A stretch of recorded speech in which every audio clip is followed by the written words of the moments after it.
Classmate, Part 3. The disappearances continued. First Ayan, then Ritika. But no one in school seemed to notice. No one except Kabir. Kabir had known Ritika since they were kids.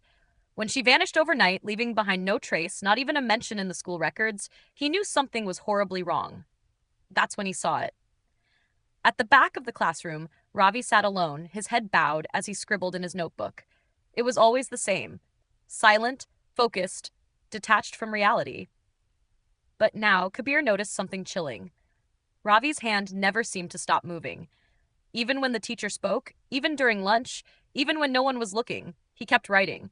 Kabir knew he had to see what was inside that notebook. That night, he stayed back at school.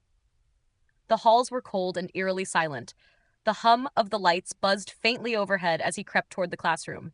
He pushed the door open and stepped inside. There, sitting alone in the dim glow of a single flickering light, was Ravi, still writing. Kabir's heart pounded, but he forced himself forward. He had to see. Slowly, he reached for the notebook. The moment his fingers brushed the cover, Ravi's hand snapped forward, grabbing his wrist in a grip so cold it burned. "You shouldn't have come," Ravi whispered, his voice hollow and distant. Kabir yanked his hand back, stumbling away. But the notebook had fallen open.